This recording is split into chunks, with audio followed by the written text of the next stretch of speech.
in order to add or subtract fractions, if you've hopefully been watching our last videos, we're going to need a common denominator. And so the first thing I'll need to do is build that common denominator. Now, do not even try, well, first of all, don't try to add this the way it is. I see people try to do that, and that's very wrong. So we need to find that LCD, but before you try to build it, I need to factor first. And so both of these denominators this time can be factored. First time that we've had to factor in one of these videos. First one's a trinomial, two numbers that multiply to negative 12 and add up to negative 4, or negative 1 would be negative 4 and positive 3. And again, if you need help with factoring, I've got a bunch of videos to watch earlier in the playlist if you want to look for one of those. The second part can be factored using a greatest common factor. Both of those are divisible by 12, so I'll factor this into 12 times x minus 4. If you can't factor, you can't do any of these problems, so go back and watch some factoring videos if you need help with that. So now that I've factored, I can build my LCD. Start with any numbers, specifically coefficients you have in the denominator. In this case, the only coefficient you have is 12, and so that'll need to be part of my least common denominator.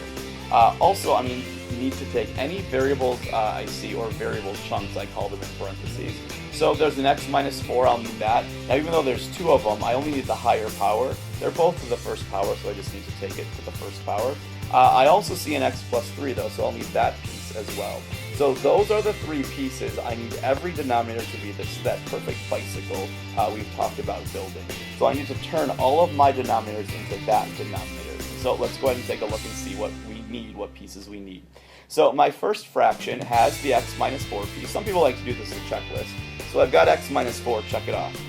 It also has an x plus 3, so check that off. However, it does not have that 12. That's the piece it's missing to be ideal.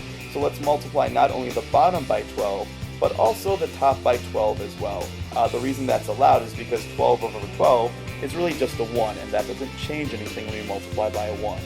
Alright, let's do the same for the second fraction and see what pieces we have and what we need. So I've got a 12, so that piece is done. I've got the x minus 4, so that piece is done. However, it does not have the x plus 3, so that's the piece I'll need to multiply the numerator and the denominator by. And notice I've used parentheses to remind myself I'll need to distribute. Okay? So now to get my final answer, or at least get closer to my final answer, I'm going to make one big fraction bar, because now that I have a common denominator, these pieces can be added together. So I'm going to write my denominator down. The order of the pieces doesn't really matter. And notice I'm not multiplying it out. Just leave the denominator as is. I prefer you don't multiply the denominators together. The numerators, though, I do want you to multiply, because those usually can be simplified. So this first part was just 12 times x, so that's just 12x. Oops, I should have used green for the top and bottom because I was trying to color coordinate, but that's okay. The second fraction, I have to distribute 5 to x plus 3. So it'll become a positive 5x, and then plus 15.